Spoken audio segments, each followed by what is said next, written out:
Hola, hola, boas tardes. Gracias por virdes á agrupación de amigas e amigos do Marco. Para nós é unha satisfacción contar coa xenerosidade de Manuel Segade e tamén de Carmen, que nos vai presentar a Manuel. Simplemente quería darvos unhas palabras de benvida dentro do que é a agrupación de amigas e amigos do Marco, que saibades que este acto forma parte de toda unha relación de actividades que levamos facendo dende sempre, pero máis intensamente, se cadra, moito máis intensamente dende que entramos en crise e donde, como ben todo o mundo sabe, este museo está nesta situación tan difícil e tan especial a modo de secuestro. Como non temos arte contemporánea no Marco de Vigo, todas as nosas actividades van á procura da arte contemporánea. E esta é unha forma máis de reivindicar e de manifestar que en Vigo hai unha cidadanía interesada por esta causa. E aprobatedes que todos os actos que facemos están sempre cheos e nas excursións, nas viaxes, nas visitas sempre temos unha importante lista de espera.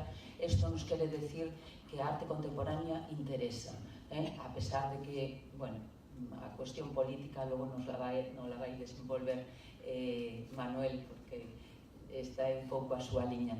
Nada, simplemente decirvos que moita xente se está a facer amiga, amigo, vos deixamos isto porque é unha forma de apoiar o momento no que estamos. E nada máis. Manuel, Carmen, cando queiras.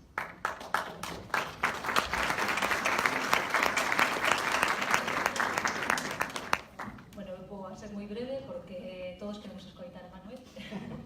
Imagino que tamén a maioría da xente o coñece, pero bueno, nada, solo unhas pinceladas. Actualmente é o director do Centro de Arte 2 de Maio en Madrid, en Móstoles, que está facendo, bueno, pues eu creo que é unha labor moi importante no ámbito de arte, tamén da dinamización do contexto, que me parece algo moi importante, algo que tamén xa fixo en Galicia, cando estuvo como xefe de exposicións do CEDAR.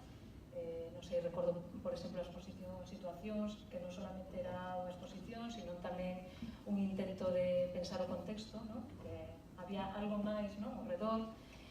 Bueno, foi comisario na última Bienal de Venecia, do Pabellón de España, con Jordi Colomer. Tamén ten a súa, comisario e investigador. Bueno, estuvo tamén na Facultade de Historia de Arte de Santiago e autor do estudio do ensaio do libro da publicación Narciso fin de século. Bueno, creo que máis ou menos, entre outras moitas máis cousas. Entón, bueno, pois vos deixo con el que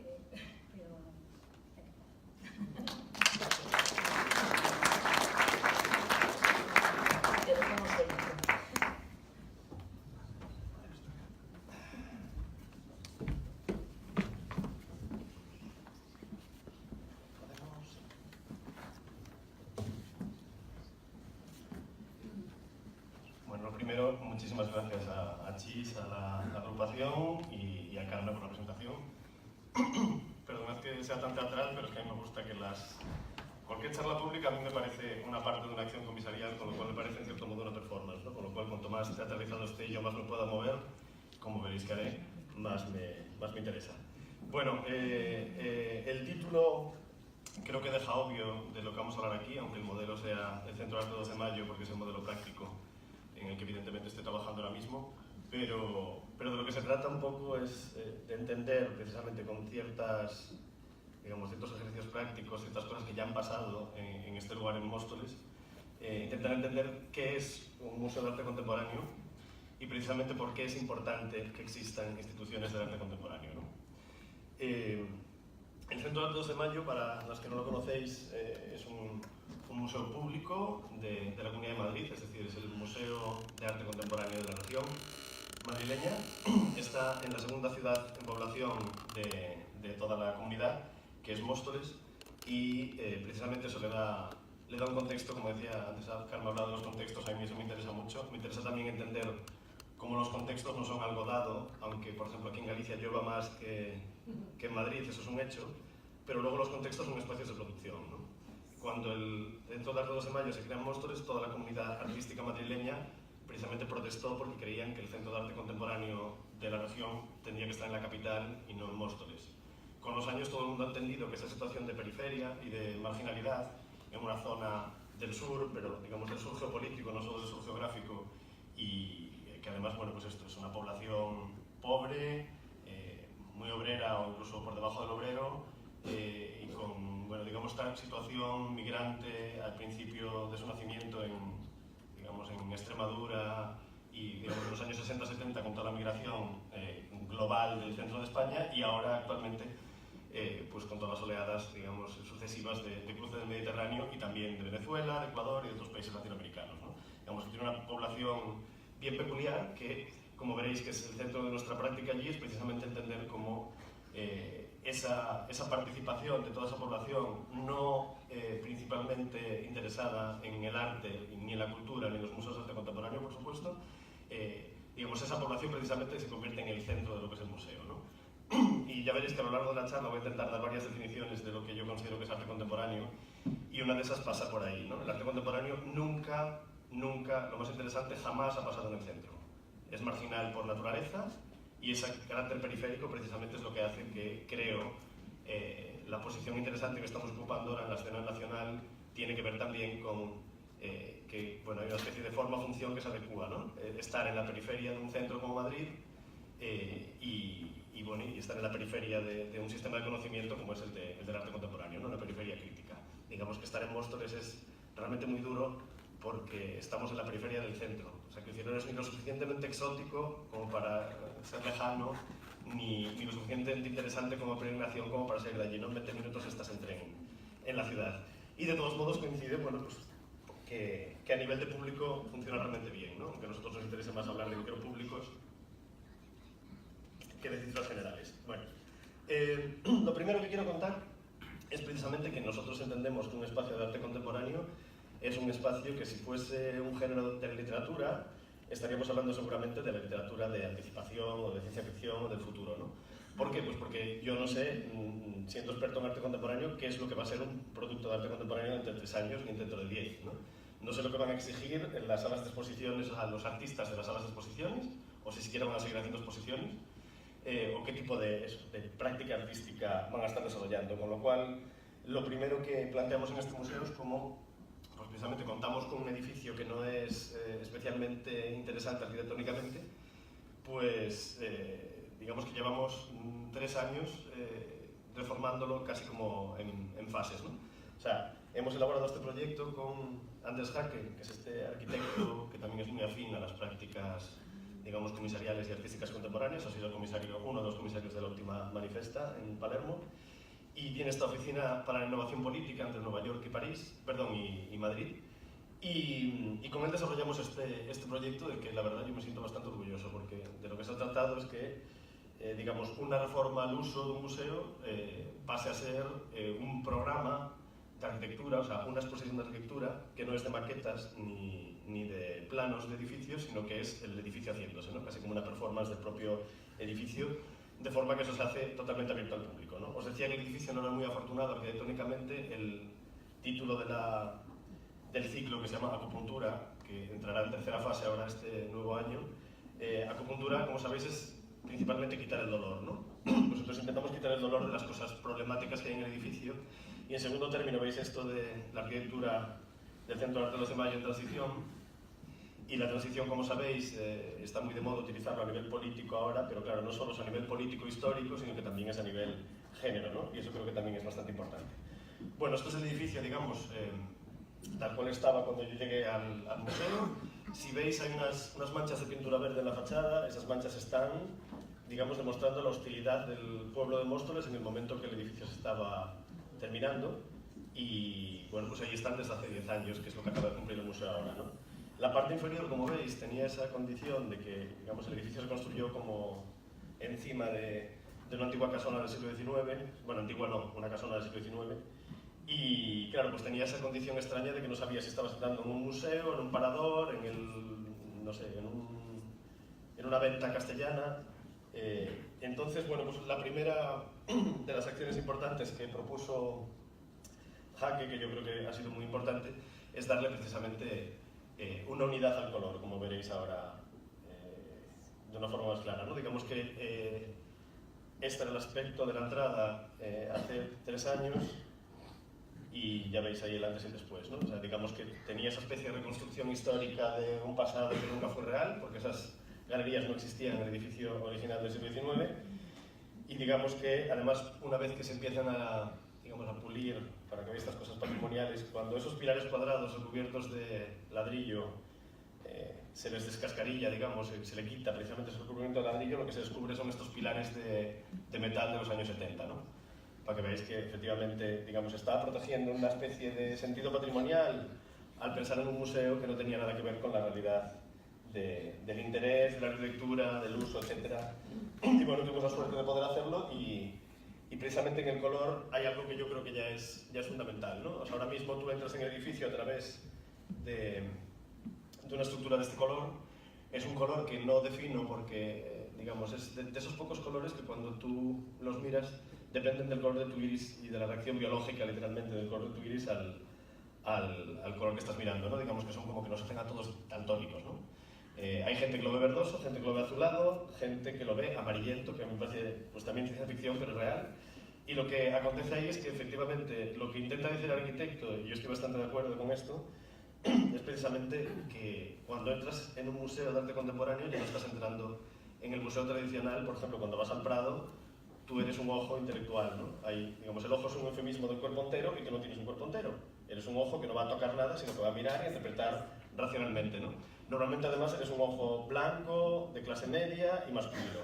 Bueno, pues en este caso ya ahí está pasando una negociación extraña con ese discutir sobre qué color tiene el edificio, que, bueno, los vecinos nos llaman ahora el centro menta, hay otros que llaman turquesa, pues empieza a transformarse el tipo de noción de lo que hay ahí, ¿no? Ya hay algo raro que se distingue de todos los edificios que hay alrededor.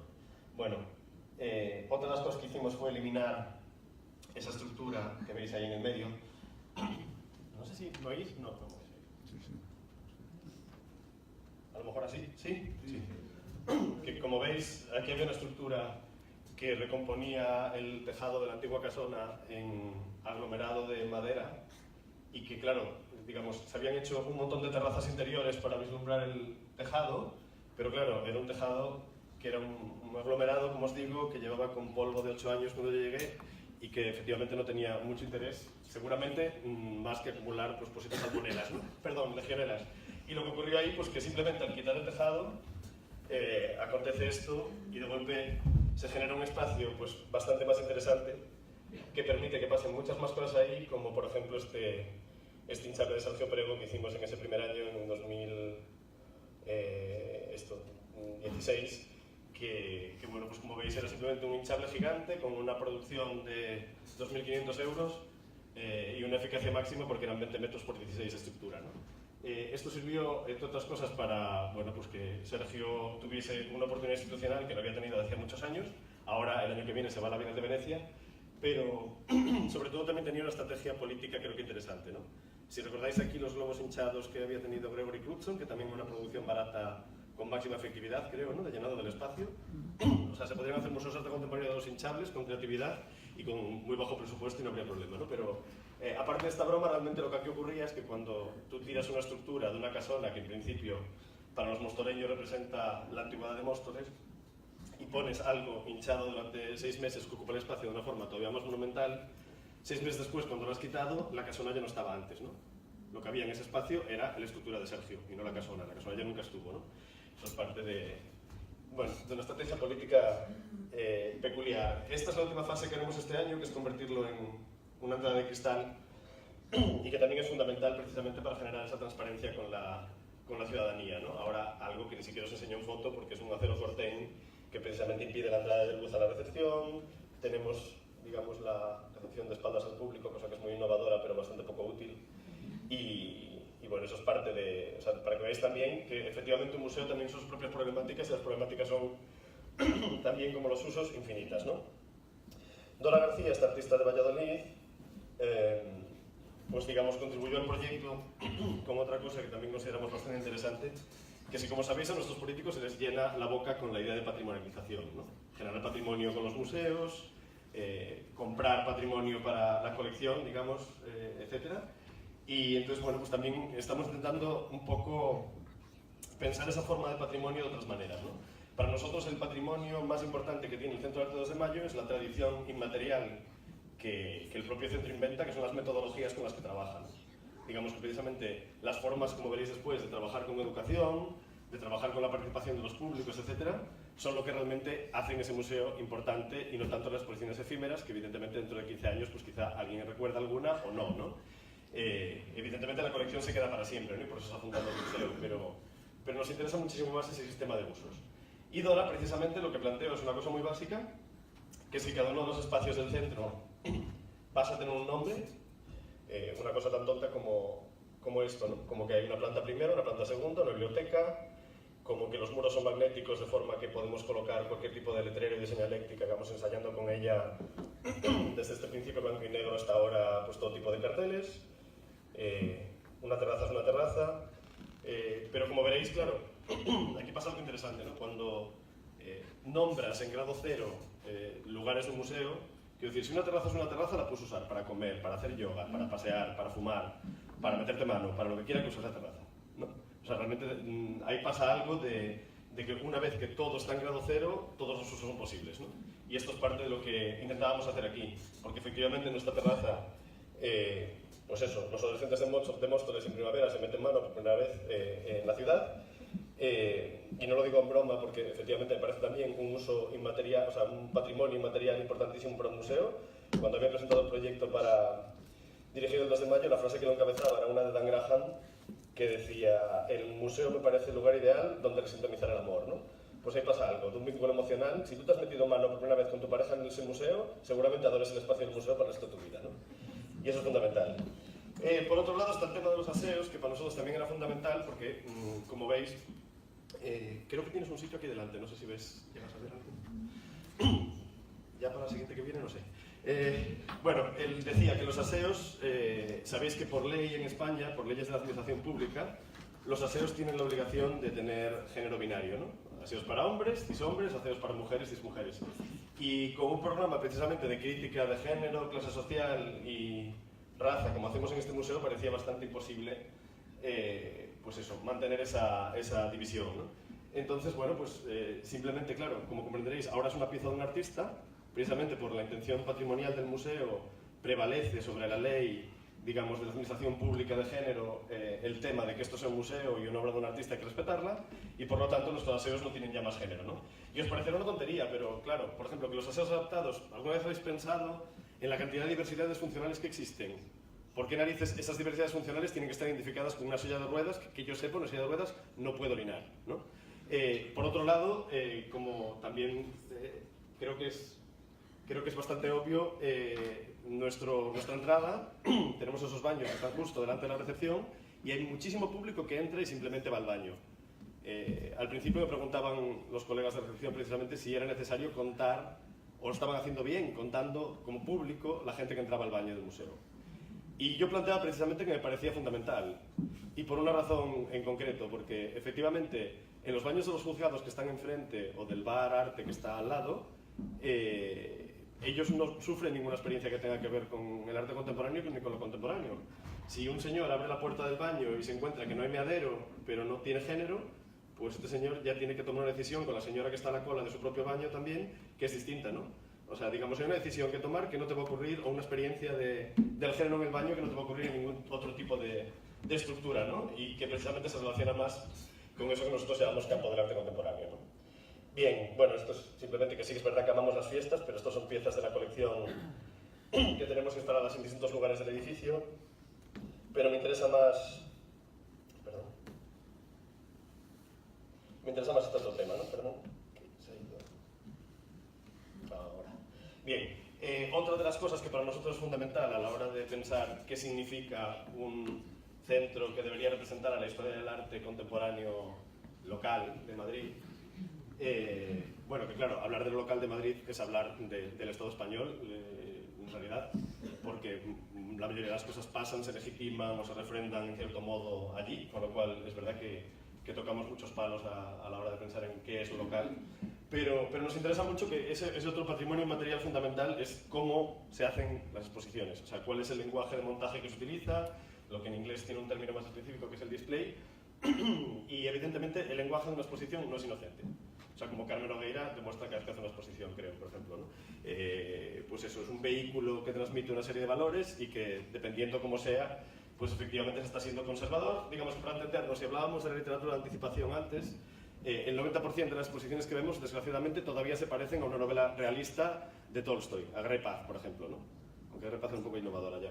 Pero digamos que no se parecen, no parece que Luis S. Joyce o Tiempo de silencio de Martín Santos haya pasado por la literatura, ¿no? Con ese tipo de exposiciones que vemos. Y creo que las fórmulas de exposición es fundamental empezar a cuestionarlas y también trabajar sobre su propio patrimonio, ¿no? La historia de cómo hemos llegado hasta aquí. Y un museo debería tener, en cierto modo, su propio lenguaje, ¿no? Entonces, la primera exposición que hicimos con Sergio Dubira como comisario en su día fue esta exposición, que era simplemente una exposición de colección, que se titulaba Hacia un nuevo museo de arte contemporáneo, que era el título ambicioso que le puso Sergio, porque digamos, era el título del opúsculo que Alfred Barr tomó, digamos, el primer comisario contemporáneo, bueno, moderno más bien, tomó cuando intentaba reformar precisamente la línea de visión del MoMA en los años 20, ¿no? Bueno, aquí lo que hizo Sergio fue tomar precisamente toda nuestra colección y utilizarla para hacer una exposición en la que cada sala respondía al lenguaje de montaje de un museo de arte contemporáneo anterior que hubiese existido en Madrid, ¿no? Entonces, esto es el Prado en el siglo XIX. Si lo pensáis, el Prado en el siglo XIX era un museo de arte contemporáneo porque exponía gente como Goya, que eran artistas vivos. Y lo que Sergio planteaba es precisamente cómo si en el siglo XIX el Prado se organizaba tapizando la pared con cuadros, casi como un Tetris, ¿no? Que lo ocupasen todo, y a mayores representaban, digamos, escuelas, ¿no? Estaba la escuela italiana, etc. Pues Sergio lo que planteaba aquí es ¿cuál es la Escuela de Madrid? Si vamos a representar el Prado con esa barandillita delante, pues la Escuela de Madrid obviamente es la movida, ¿no? Que era casi una broma con respecto al poco, digamos, los pocos sismos locales, la poca, precisamente por ese ser como un poco, recoger todo lo que ocurre en España, la dificultad de encontrar cuál es la escena local, ¿no? En Madrid. O en este caso, pues era recuperar con el arte abstracto de nuestra colección, Aires Palazuelo, Ducupil, etc. Pues lo que ocurría aquí era que se estaban rehaciendo los paneles originales que había hecho este arquitecto Fernández del Amo, que por cierto, Fernández del Amo, que es el fundador de este museo de arte contemporáneo en los años 50, en un patio de lo que ahora es el MAN, un nombre de un museo tremendo también, en Madrid, en el, ¿cómo se llama? El Museo Arqueológico. Uno de los patios del Museo Arqueológico fue el primer museo de arte contemporáneo llamado como tal en España, y curiosamente, ya no existe, claro, Fernández del Amo fue el primero que fundó una asociación de amigos del museo, además, que fue de este, ¿no? Como veis, tachuelas, tapizados los paneles flotantes típicos de la modernidad, etc. Pues que, bueno, Sergio reproducía de esta manera, ¿no?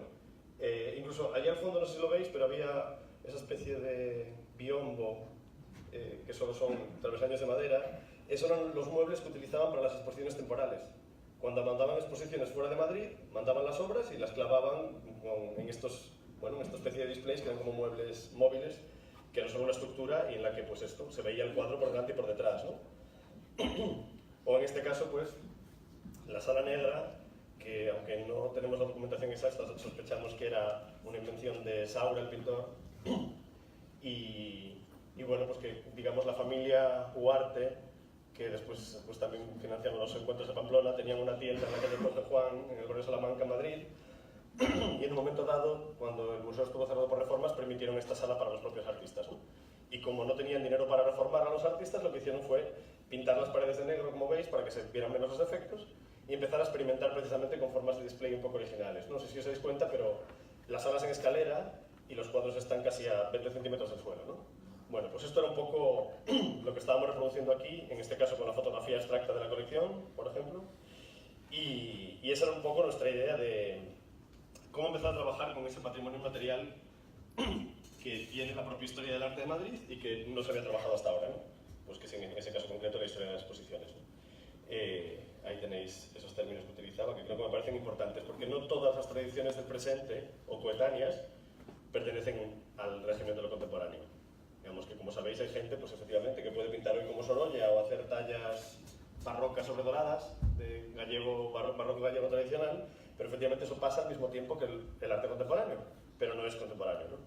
Y por eso insisto en el tema de la tradición selectiva, porque efectivamente cada museo debería definir la suya en cierto modo. Es difícil ponerse de acuerdo. Bien. Esto es otro caso de esa misma patrimonialización de algo que no ocurre en otros museos, y esto, bueno, pues tiene que ver con las cartas blancas que nosotros damos a artistas contemporáneos, que les permitimos, digamos, trabajar sobre la colección desde cero, pensar en qué harían ellos con la colección del museo, o hacer una especie de individual encubierta con una exposición de colección, ¿no? Y en este caso, pues se trata de Oriol Vilanova, de un artista catalán, que lo que planteó fue un ejercicio bastante interesante, porque por un lado recopiló precisamente los sistemas de montaje de la historia de los museos de Madrid, o sea, son una vitrina de cada uno de los museos históricos madrileños, pues yo que sé, desde el Museo Minero a... ahora veréis algo en detalle que creo que lo dejan claro, ¿no? Bueno, esta es del Museo de Geología, esta vino tal cual, con la cartela dentro, del Museo de Historia Natural, y esta es, pues, por supuesto, una vitrina hipercolonial del Museo del Ejército, o una especie de ducha que es del Museo del Traje, ¿no? Bueno, pues, por un lado, digamos que había esas vitrinas vacías, que en cierto modo son como los parérgonos, son como marcos vacíos sin obra dentro, que explicaban mucho de cómo se muestra, y por otro lado, planteó este pasillo extraño en el que estaba toda la parte de colección de grabado que existe en el museo, sin enmarcar, o sea que era exactamente lo contrario, ¿no? Sin ningún marco, los marcos estaban al otro lado, aquí tenías toda la colección y estaba puesta, pues como veis, en Mylar. Mylar es el plástico de conservación pH neutro que se utiliza para almacenar obras en papel en las colecciones.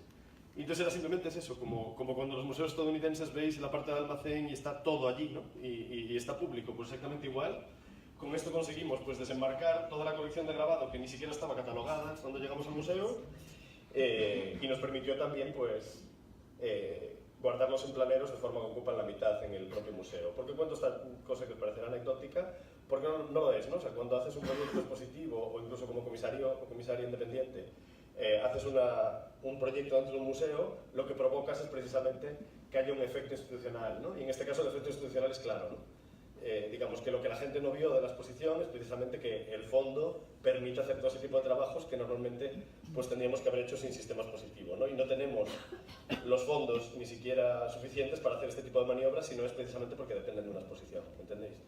Y eso creo que es importante, ¿no? Bueno, aquí había una anécdota casi graciosa, porque digamos, esos muros que veis laterales que estaban colocados, digamos, enfrente del otro muro tapizado de obra, se construyeron a posteriori, y había obras que no se podían siquiera desembarcar porque se hubieran estropeado, como esto Juan Muñoz, ¿no? Y efectivamente se construyó el muro delante y Juan Muñoz estaba encajonado detrás de la pared, ¿no? O sea, digamos que no era una cuestión de estética, sino una cuestión precisamente de cómo mostrarlo todo y cómo hacer público algo que el público ni siquiera no conocía todavía. Bien, esto es el otro aspecto, y es el último antes de entrar en un par de proyectos que me interesan más, pero esto os lo traía porque precisamente tendemos a olvidar que en el 90%, ¿no? O sea, a ver, los museos de hoy en día, muchos museos tecnológicos, museos de historia natural, para niños, entendemos que son museos donde la gente tiene que interactuar pulsando un botón, ¿no? Haciendo alguna cosa que ocurre, que tiene genera un acontecimiento en la sala de exposiciones, ¿no? O sea, pulsar un botón no es una participación, es una interacción básica, ¿no? Y ahí no ocurre nada. Es casi lo mismo que dejar una mochila o pasar una mochila por un detector de seguridad, ¿no? ¿Me entendéis? No genera absolutamente nada. Por otra parte, en muchos, precisamente, de estos museos, esa participación es obligatoria. Si no le das al botón, no se enciende la luz, no ves la pieza, ¿me entendéis, no? Con lo cual hay una obligatoriedad de participar que a mí me parece una violencia que tampoco es, bueno, absolutamente necesaria, ¿no? Está fuera del margen democrático en el que realmente nos deberíamos mover, creo yo, que debería ser democracia radical en el arte contemporáneo. Pues lo que ocurre es, bueno, esta es la terraza famosa donde se decía que los adolescentes se meten mano, esta es la vista del urbanismo de aluvión de Móstoles, y esto es lo que me interesa como participación. Durante los primeros años del museo existía una casa ocupa al lado del museo que tenía un instituto de transición, como se llamaban a sí mismos, Rompe el Círculo, que eran, digamos, unos ecologistas que pretendían la transición energética de la ciudad de Móstoles, ¿no? Energía limpia. Bueno, pues en un momento dado la terraza no se utilizaba demasiado al principio y propusieron plantar una tomatera porque ellos no tenían luz natural. Entonces con los años acabaron convirtiendo en este huerto urbano que evidentemente muta todos los años y que poco a poco es una verdadera actividad del museo, ¿no? O sea, digamos, todos los viernes por la mañana la gente mayor de Móstoles, que todavía tienen en sus manos la memoria de cómo se trabaja la tierra, vienen a trabajar la tierra como adolescentes, que ellos aprenden otras cosas. Me diréis, eso no es un cometido del Museo de Arte Contemporáneo. Bueno, pues ocurre algo bastante interesante. Si vosotros dais a cualquier niño, a Oliva ahora, unas 2 lechugas moradas y 4 verdes, y les pedís que las planten, lo más probable es que hagan un smiley, ¿no? Entonces, ¿qué ocurre aquí? Que los mayores explican que precisamente la forma de plantar tiene que ver con la necesidad de las raíces de la planta, con, ¿no?, la productividad, el uso de eso, y no con la estética, ¿no? Pues lo que acontece cuando después bajan con estos adolescentes por el museo, con esta gente mayor, es muy interesante, porque tampoco entienden el arte contemporáneo en los mismos términos, ¿no? O sea, van por las salas y dicen, y este arte que no entiendo, y este arte que no es bonito. Y la gente joven precisamente les explica que no se trata precisamente igual que lo de las lechugas, ¿no? Se trata de un uso en el cuerpo, se trata de una intensidad que no tiene nada que ver con lo bonito y lo feo ya, ¿no? La sombra que veis es algo todavía más interesante porque es este toldo muy precario y precioso que hizo un colectivo que se llama Tejiendo Móstoles y que pasa un poco lo mismo, ¿no? O sea, lo que se os intenta explicar con esto es cómo el museo absorbe las capacidades de grupos y colectivos que vienen a trabajar al museo y que ellos mismos proponen usos. ¿Me entendéis? Que no son digamos, usos poco convencionales del espacio museístico, como, por ejemplo, un ejemplo más fácil. Había adolescentes que venían, bueno, muy jóvenes, que venían a bailar trap en la terraza del museo. Ocurría que cada hora desaparecían y volvían como 1 hora después. Bueno, pues en un momento dado nos dimos cuenta que simplemente se iban porque utilizaban música con su móvil, se iban porque se les acababa la batería, iban a casa, cargaban el móvil y luego volvían. Pues nos dimos cuenta que cada vez que vienen, seguridad saca directamente una largadera para que tengan corriente. Bueno, pues están bailando trap todo el día y a veces evidentemente empiezan a participar en otras actividades del centro, ¿no? Bueno, pensad que somos como el centro comercial, somos gratuitos, hay calefacción, aire acondicionado y wifi. Entonces eso es importante también, cómo hacer de flautista de Hamelin y empezar a incorporar otro tipo de usos a esto que ya ocurre. Bueno, Tejiendo Móstoles eran un grupo de señoras que venían a tejer a la cafetería del centro, porque es un poquito más barata que las cafeterías de alrededor, pero ocurría que al mismo tiempo la cafetería es una explotación privada, en un espacio público. Entonces, pues no consumían lo suficiente, bueno, pues había esta queja continua. Entonces decidimos comprarles una mesa, poner un vinilo con el nombre de Tejiendo Móstoles explicando que ellas venían a trabajar allí al menos los miércoles, y entonces empezaron a venir más. Ahora son casi 30 señoras. Bueno, el primer año nos ofrecieron este letrero de Tejiendo Móstoles y hicieron en todo lo que os enseñaba. El año siguiente se empoderaron, digamos, de forma mucho más interesante a partir de hablar con el equipo, de empezar a sentarse con ellas a hablar de sus intereses, etc. Y lo que acabaron haciendo es el primer amacódromo público de Europa, como ellas le llaman, que no es ninguna broma porque efectivamente esto ha estado en un pinar de Móstoles colocado durante 8 meses, ahora está fuera porque en invierno se estropean las hamacas. Y fue, vamos, fascinante y maravilloso porque precisamente ellas hicieron un texto en el que explicaban qué era su amacódromo, y su amacódromo era un lugar donde era posible reivindicar el ocio y la posibilidad de pereza para las amas de casa, porque, como sabéis, las amas de casa es lo único que nos pueden permitir, ¿no? La pereza. Entonces, claro, pues se convirtió curiosamente en algo hiperpolítico, digamos que mi mayor pelea política desde que soy director ha sido con el Partido Popular de Móstoles, porque el reivindicar el derecho a la pereza era una cosa antibíblica, evidentemente, que no interesaba, ¿no? Pero bueno, esto fue francamente bastante bonito. Esto lo traigo por otra razón, no es que sea ningún proyecto nuestro. Esto traigo a explicaros un poco precisamente cómo tiene que funcionar esa escucha y cómo funciona precisamente ese espacio en el que ellas mismas, o sea, que se llamen Tejiendo Móstoles no es una banalidad, ¿no? Están haciendo tejido social literalmente a partir de ese tipo de trabajo.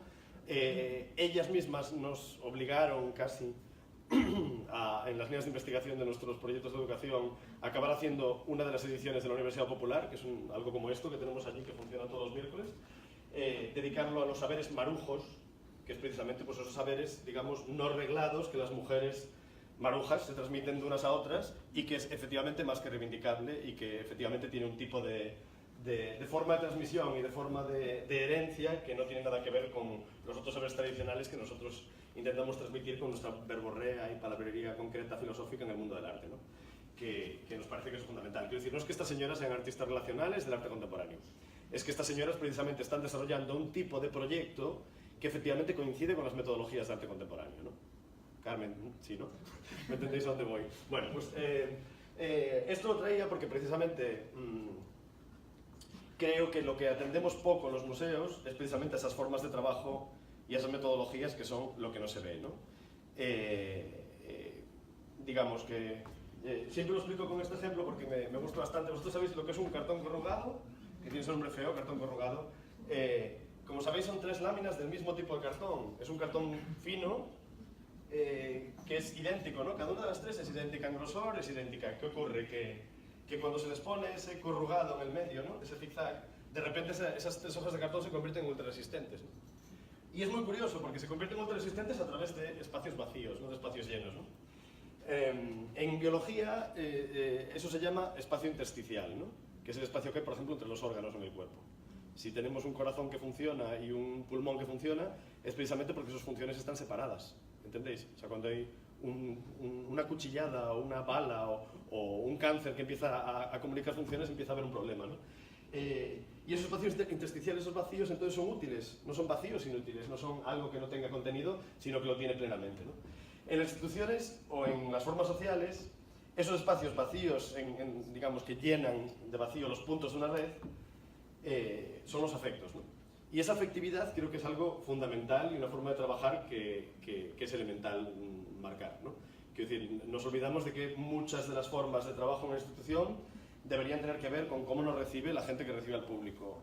Con, pues por ejemplo, que el email de un director esté públicamente en la web y que cualquiera se pueda acercar a hablar en cualquier momento, a tomar un café.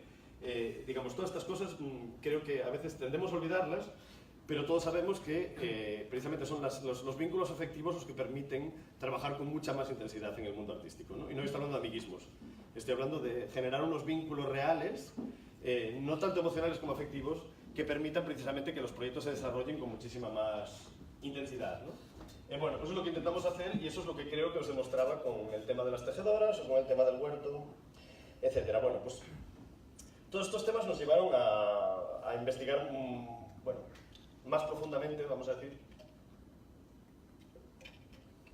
en cómo funcionan estos cuerpos que vienen a nuestro museo y que necesitan pues descanso o que necesitan trabajar la tierra o como os decía antes, meterse mano en la terraza, ¿no? Y esto lo hicimos a través de, precisamente, tenemos una escuela informal en el museo, ¿no? Ya creemos que hay másters de abondo y digamos muchas cosas que ya pasan en la formación reglada académica y nos interesaba precisamente empezar a formular un tipo de, como si el museo fuese un cuerpo entero, intentar pensar en el aparato digestivo, ¿no? En qué tipo de cosas podían estar precisamente con un grupo, un colectivo intenso de trabajo, podían estar investigando precisamente qué es lo que pasaba con las cosas que vamos haciendo, ¿no? ¿Qué lección aprendemos de las tejedoras? ¿Qué lección aprendemos, yo qué sé, pues de las performances que ocurren en la terraza? ¿Qué lección aprendemos de cómo visitan los públicos una exposición que no tiene textos, ¿no? Pues, bueno, a partir de ahí desarrollamos esta escuelita, que es esta pequeña escuela informal que tenemos en el museo, dirigida por una comisaria, por Julia Morandeira, conmigo, y el tema central del que partimos son las coreografías sociales. Esto suena un poco, coreografías sociales, que término más bonito y que abstracto, ¿no? En realidad es un término muy fácil, ¿no? Decía el historiador del arte, que seguro todos conocéis, el clásico del siglo XX, Gombrich, ¿no? Decía esta cosa en Arte e Ilusión de que no existía ninguna representación bidimensional del cuerpo, de un gesto corporal, que no hubiese sido codificado antes en la danza. Digamos que primero tú tienes que ver un gesto en la danza y luego eso lo pasas, digamos, a la pintura, a la representación, al dibujo, a la escultura, ¿no? Bueno, ahí veis, ¿no? Pues esto, por ejemplo, esta fotógrafa claramente sabía cuándo había el momento más alto de este momento de baile, ¿no? O sea, todos distinguimos ciertas poses de baile que están en todas partes. Pues lo que ocurre con las coreografías sociales es, bueno, es un término que están utilizando mucho los teóricos de la danza actualmente y de lo que hablan es precisamente de cómo la mayoría de las formas sociales en colectivo, normalmente formas muy políticas, por ejemplo los activismos, pensad en los chalecos amarillos ahora en París, pues lo que ocurre con ellas es que son una forma estética, o son invenciones estéticas previamente a ser invenciones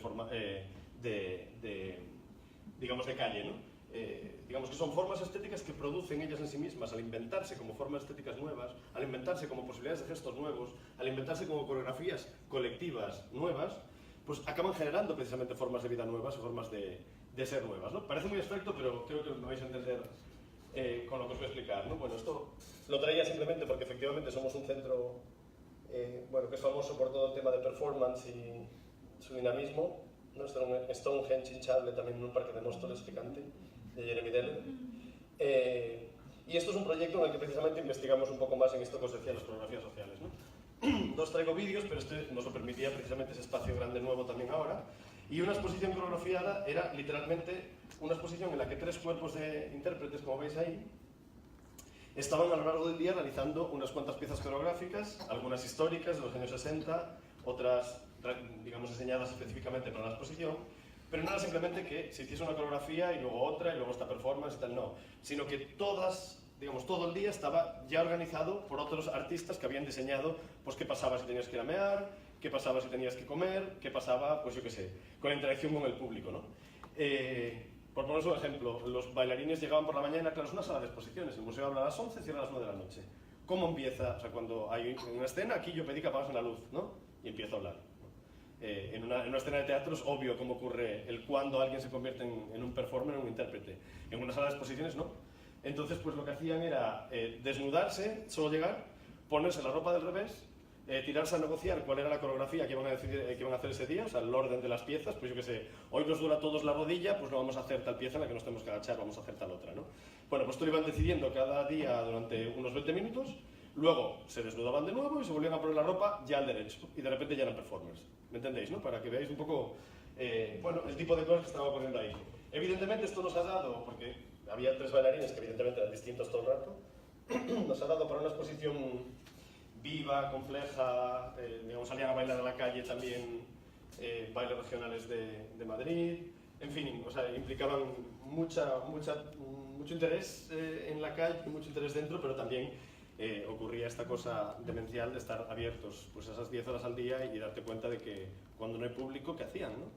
Pues digamos que las reflexiones que han tenido sobre precisamente cómo funcionan, por ejemplo, con los niños, que cuando venga alguien a moverse por un espacio lo van a invitar, van a bailar. Digamos, los niños tenían mucho menos miedo que los adultos que estaban todos apoyados en los muros viendo cómo estos chicos bailaban, ¿no? Bueno, en fin, que ocurría algo muy singular que nos dio para varias cosas, entre otras, con una de las bailarinas, con Amalia Fernández, estamos desarrollando un proyecto que se llama Exprografías, en donde va a trabajar precisamente coreografiando formas de público en las 2 próximas exposiciones que tenemos el año que viene. Bueno, y a la vez otro tipo de proyectos que estamos desarrollando precisamente pensando en este tema de la escuelita, ¿no? Pero quizá el más interesante para mí, al menos, porque lo comisaría yo con Isabel Gabaldón, es el que puedo hablar más, bueno, más cercanía, ¿no? Más precisamente cercanía afectiva. Es este que precisamente intentaba anudar un montón de cosas que pasan en este centro, ¿no? Las formas de educación pues, que consisten en, yo qué sé, tener un colectivo sub-21 de adolescentes que programan para otros adolescentes a lo largo de todo el año, que programan un canal de YouTube en donde, pues yo qué sé, adolescentes de México que jamás vendrán a nuestro museo, lo siguen en diferido y se convierten en público del museo de otra manera, o, pues por ejemplo, yo qué sé, los talleres para adolescentes con problemas de exclusión social, en los que pues, se les enseña desde a esconderse en el museo hasta cómo, pues yo que sé, un especialista de cine les puede enseñar a cómo caer bien, ¿no? Por ejemplo, que creo que las metáforas son obvias, ¿no? Bueno, digamos que aplicar todas estas maneras de trabajo, que como os decía, tienen que ver con lo interseccional, con esa crítica de raza, género y clase social entendidas como algo en conjunto, tener una comunidad guineana enorme en Móstoles también, digamos, el lugar con mayor migración de Guinea en la península ibérica. Y nos interesaba muchísimo, bueno, Guinea es una ex colonia española, eso es importante saberlo, claro. Pero lo que nos interesaba a nosotros de este tipo de trabajo es cómo podíamos empezar a establecer puentes con todas estas poblaciones sin estar negociando por ellas, sin hacer paternalismo, ¿no? Entonces, lo primero que, este primer proyecto, de otros que vendrán, se llamaba así, Elements of Vogue, un caso de estudio pues, más radical, El Vogue es algo que os voy a enseñar ahora. A ver. Ah, bueno, olvidé un par de cosas. Fijaos. Esto os lo traía simplemente, no hace falta ni que lo veáis. Esto es el horror precisamente de... Esto es el horror aterrador de una coreografía social similar a vuestras luces de Navidad, ¿no? Y el origen de todas las vedettes Freixenet, ¿no? Estos Esther Williams, esas mujeres aterradoras que sonríen sin parar. Bueno, digamos que esto es la coreografía social, como os decía. No me digáis que esto no es una invención estética de una forma que después se reproduce en sociedad en este momento. Pues aquí me entendéis perfectamente de lo que estoy hablando, ¿no? Del reflejo literal. Pero os traía otra que sí quiero que la veáis, porque así también va a ser más entretenido. I would rather talk about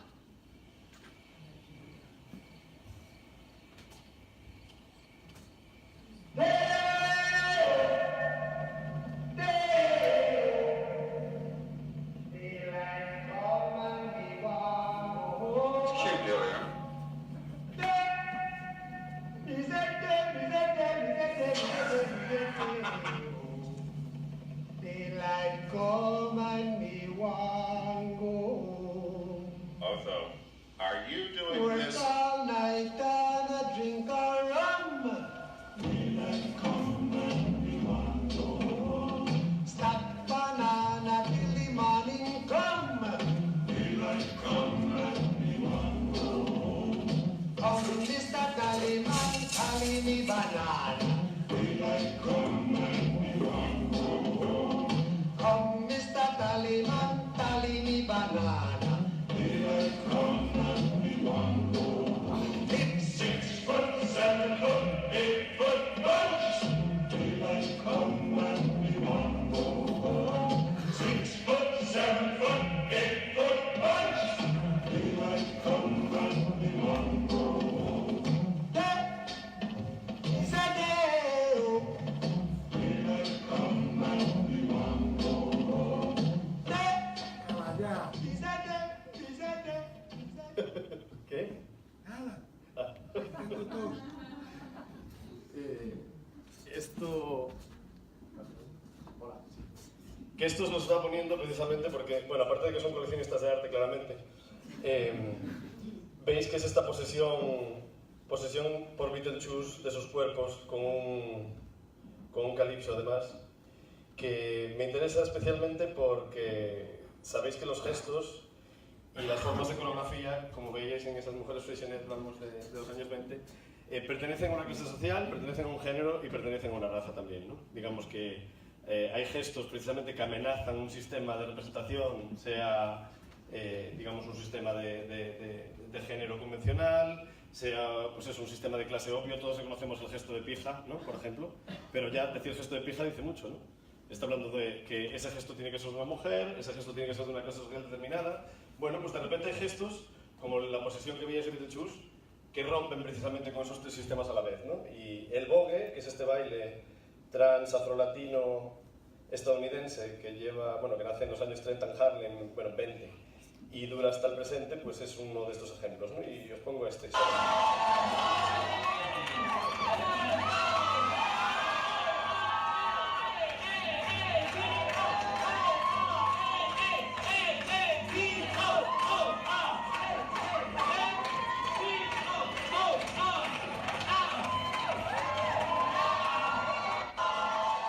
Vale, pues esto es la manifestación en Londres contra el atentado en repulsa, por el atentado de la discoteca Pulse de Orlando, digamos, es discoteca LGTBI hace 2 años, ¿recordaréis? Y bueno, pues digamos que esta Voguer pues, interrumpió la manifestación con sus 2 amigas de Londres precisamente para demostrar que, como veis, de forma muy enfadada, que el baile es político y que esta gente que se había muerto en Orlando no se había muerto solo por ser homosexual, sino que se había muerto por ser homosexual, racializada y por estar bailando, ¿no? Y entonces esto era parte de la entrada de esta exposición de Elements of Vogue. Como veis, tenía al lado esa pieza de Glenn Ligon, que es esta. la de Emma Manson, un hombre, bueno, pues esto es, digamos, Ligon pintó a principios de los 80 ese cartel, lo reprodujo de nuevo. Estos son los barrenderos de Memphis que en el año 68 protestaron porque dos de sus compañeros se murieron en una trituradora porque no sabían cómo utilizarla, y es precisamente porque no habían recibido la formación necesaria para poder utilizarla, pero sobre todo porque cobraban 7 veces menos que el trabajador blanco que cobraba el menor salario, que eran precisamente los barrenderos blancos, ¿no? Esta foto se hizo famosa porque cuando esa misma mañana, para apoyar a estas protestas, Martin Luther King fue a Memphis y esa misma noche fue asesinado en el hotel, ¿no? Entonces, por eso este artista utilizaba el I am a man, soy un hombre, lo pintó y luego se lo dio a un restaurador 15 años después para que el restaurador decidiese cuál era el estado de conservación, ¿no? O sea, la pieza se llama Condition Report, que es precisamente estado de conservación. Quiero decir, imaginaos lo que significa, esto es de 2002, el estado de conservación de esta pieza 15 años después, imaginaos lo que es ahora 20 y pico años después en la era Trump, ¿no? En fin. Bueno, pues recopilamos en esta exposición un montón de modos de performance radical, como os decía, que desmontaban el género, el sistema convencional de género, de raza y de clase social, o sea, sistemas opresores los tres.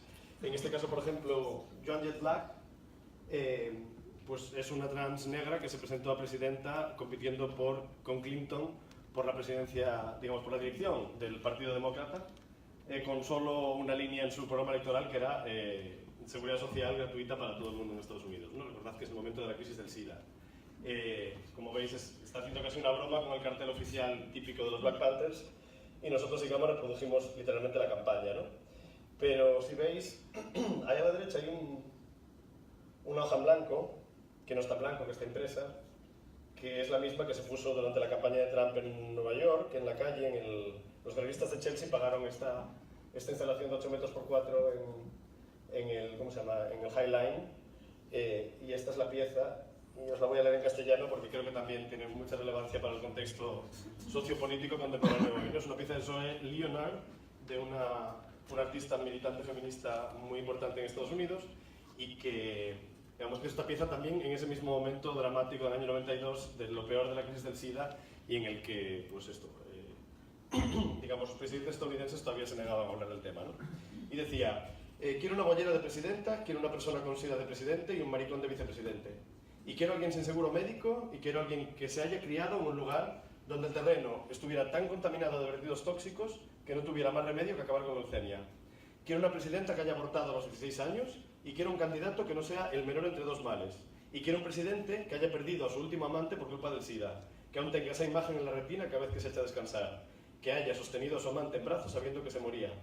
Quiero un presidente sin aire acondicionado, un presidente que haya hecho cola en el médico y en la oficina de tráfico y en la seguridad social, y que haya estado en paro, y a quien hayan despedido y acosado sexualmente y agredido por ser gay y deportado. Quiero a alguien que haya pasado la noche en el calabozo y a quien le hayan quemado una cruz en el jardín y haya sobrevivido a una violación. Quiero a alguien que haya estado enamorado y a quien hayan hecho daño, que respete el sexo, que haya cometido errores y aprendido de ellos. Quiero a alguien con problemas dentales, alguien que haya comido de hospital, alguien que se transvista y haya probado las drogas y haya ido a terapia. Quiero a alguien que haya ejercido la desobediencia civil, y quiero saber por qué esto no es posible. Quiero saber por qué en algún momento del camino empezamos a darnos cuenta de que un presidente es siempre un payaso, siempre putero y nunca puta, siempre jefe y nunca obrero, siempre un mentiroso, siempre un ladrón al que no cazan nunca. Como veis, creo que sí que es como para tatuárselo cada lección, ¿no? Bueno, lo último que os voy a enseñar, y ya acabo con esto, es simplemente que ese espacio grande, en esta exposición decidimos que fuese un espacio de ensayo de esas nuevas posibilidades de coreografía social que os decía, ¿no? De esas formas estéticas que podrían crear una colectividad en el museo un poco diferente y más adecuada precisamente a esa interseccionalidad que atraviesa el arte contemporáneo literalmente, ¿no? O sea, quiero decir, mucha gente te dice o me pregunta habitualmente, ¿y por qué hacéis una línea de programación tan queer o por qué sois feministas? Pues porque el arte contemporáneo nace a finales de los 60 en un momento muy concreto, ¿no? Y nace en un momento muy concreto en el que tenéis la revolución de clase que supone el París del 68. En el 69 se produce la revolución gay de Stonewall, que celebramos en cada orgullo gay cada año. Se produce la primera generación de feministas en las artes plásticas contemporáneas. pero también se producen, por ejemplo, los últimos procesos de independencia de los países colonializados por lo que hoy es la Commonwealth, ¿no? O sea, digamos que todo eso coincide y entrevera lo que significa el arte contemporáneo de por sí, y por eso para nosotros es fundamental entender esa triple crítica como algo, bueno, elemental, ¿no? Bueno, pues lo que creamos es una sala, como veis, con el artista Rashad Newsom. Es una sala en la que, no sé si lo veis bien, pero digamos hay esa especie de joyas diseñadas que están por ahí, que son joyas de Dior, joyas de Versace, etcétera. O sea, digamos, es como un top manta, ¿no? Imágenes apropiadas de este tipo de joyería para hacer un espacio en el que cualquiera pudiera ser lo que quisiese, ¿no? Y donde precisamente se bailaba voguing. Y como no me quiero alargar, os quiero poner simplemente un vídeo final, pero sin antes, quiero contar esta anécdota previa. Este es Miss Cristo. Miss Cristo es una travesti muy conocida de Madrid. Miss Cristo vino a la inauguración así, de la exposición, y fue muy interesante porque al día siguiente me contaba, yo no la conocía, y al día siguiente me contaba que cuando tenía 8 años, ahora tiene 18, cuando tenía 8 años había venido al museo a bailar bailes regionales para los Reyes de España cuando inauguraron, bueno, los antiguos Reyes de España, cuando el centro se inauguró, ¿no? Bailes regionales de Móstoles para los Reyes. Y decía, ahora, 10 años después, fíjate cómo ha cambiado Móstoles, cómo ha cambiado el museo y cómo ha cambiado yo, ¿no? Y decía que era la primera vez que se traía a sus padres a verla travestida a ningún lugar público, ¿no? Evidentemente tan empoderada como las señoras que tejen. Bueno, os pongo el vídeo simplemente de cierre y podemos hablar lo que queráis.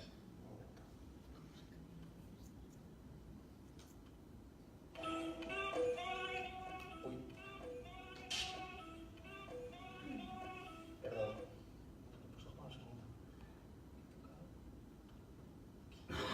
Vale. Estos son unos bols de voguing de este tipo de danza que hicimos en el museo durante la exposición.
Pues muchas gracias y preguntas los que queráis.